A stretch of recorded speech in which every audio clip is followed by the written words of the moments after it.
Alright everyone, so we're going to do some tie-dye today. This is great. This first one that we're going to do is great if you have to do a specific colored shirt for a pink shirt day, orange shirt day, whatever. It takes about 24 hours for it to completely dry, and you can do it with household stuff. So I've got my shirt and a basin. I've got some food coloring, my cup of water to mix my food coloring in with, gloves of course, elastics. We're going to do some vinegar and then some water.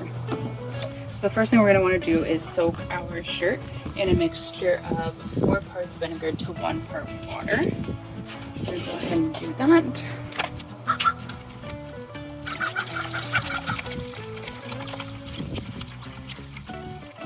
4 cups of vinegar.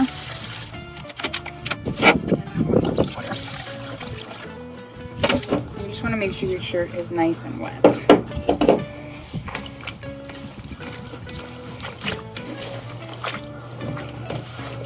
This is also great to do if you have old stained kind of white t-shirts that don't look so white anymore. It's a great way to kind of give them a second life. So once they're all wet, you want to make sure you wring them out really well. I've got 2 here just for that second version that I'm going to show you guys.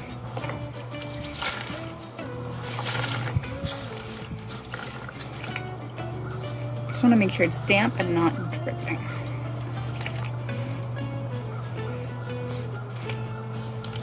So now what we're going to want to do is lay out our t-shirt. We're going to do kind of a swirl pattern. So I'm going to use my 2 fingers, but you can use a fork as well if you'd like. And you're just going to kind of pinch and then swirl. It's going to be kind of tricky because it does want to kind of stick to the table. You're just going to want to try and like get that fabric to come in. This is where you can use a fork and stick it in there and just turn the fork.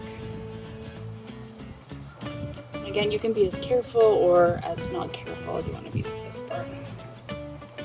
So I'm okay with it being a little bit messier just because it is tie-dye. And I just want to see what kind of effect it'll give. So now that I've got my kind of swirl here, I'm going to secure it with some elastic bands. You're going to want a few just to kind of get all the different angles to this.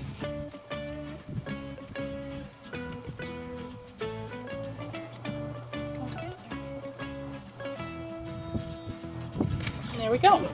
So there is my shirt. So I'm just going to try to get those elastics in the center. There we go. Okay, so I'm going to put this in here now just so I don't make a mess. And I'm going to put my food coloring into my cup of water. Now I'm just going to do 1 color. I'm just going to do blue. It's my favorite color. But you can do multiple colors if you'd like. This is great if you do have a squeeze bottle, like an old acrylic paint bottle or even a water bottle, and you poke some holes in the lid. It'll work really well. I don't have that, so I'm just going to use this cup and a spoon. For this one, it's actually great because we're going to be saturating the whole thing anyways. So I'm going to put a fair bit in here because I want it to be a nice dark blue. And I'm going to go ahead and mix that up.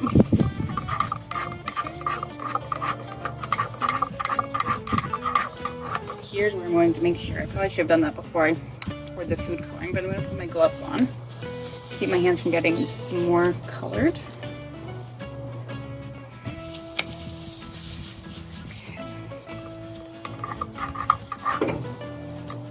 So this, and then we're just going to put the glue all over. Again, if you have a kind of squeeze bottle, that might work really well, especially if you're worried about making a mess. It's a little bit easier to control than that cup.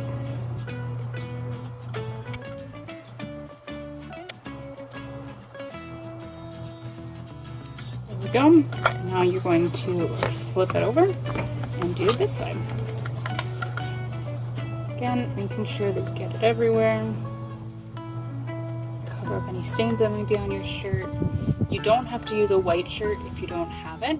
I would suggest just a light colored shirt, just that way your food coloring does show up. It won't really show up on dark colors. Yeah. I've also seen, and I haven't tried, where you can use bleach on dark colors. You want to be super careful with that as well, that you don't stain the clothes that you're wearing while you're doing it. But if you've got some old clothes, it might be fun to experiment. Okay. There we go. So now I'm going to put that in the Ziploc bag and seal that up and leave that for at least 8 hours or overnight. You can also do this in a plastic bag if you don't have a Ziploc bag. Put that in there, seal it up. And again, you want to leave that for 8 hours or overnight. Alright, so now we're going to try an ice cube method. So I'm going to lay a rack over my bed here. I'm just going to kind of sloppily put my shirt on. Doesn't matter how you do it, you can be super careful, or you can be like me and just kind of put it on. I'm going to put my gloves back on. Try and keep my hands as clean as I can. I've already gotten a little dye, but that's okay.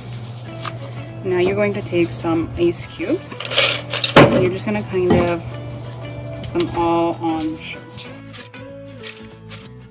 You can also do tie-dye on like pillowcases or towels or something. You want to make sure that it's not something that you care about the color on, because it doesn't always turn out, unfortunately, the way you want it to.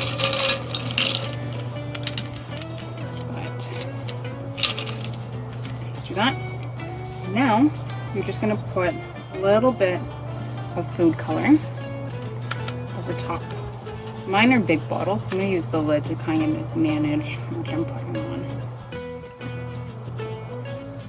Just kind of pour it on the ice cubes. Again, I'm going to do some blue. You can do whatever colors you want. If you do have fabric dye at home, you can do both of these methods with it. In terms of longevity, it will last longer. The food coloring will eventually fade, start to wash out, whereas clothing dye is, of course, made for that, so it won't.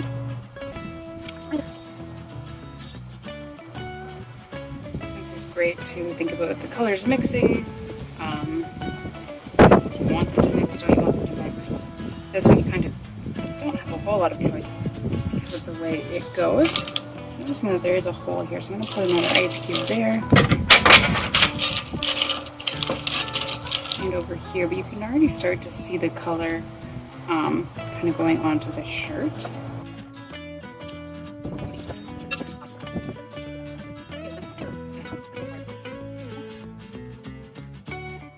And now you just let the ice melt. And we'll come back in a little bit.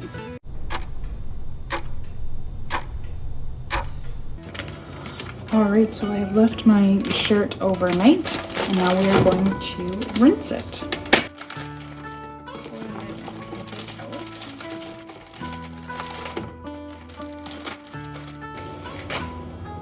And take off your elastics.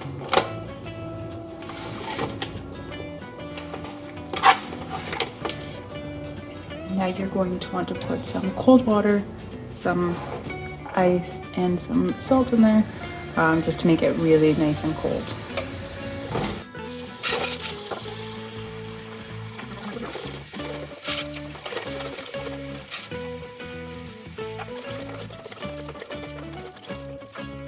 As you can see, a lot of the dye is coming out into the water. You want to make sure that you're squeezing the shirt as much as possible to get that color out now rather than when you wear it.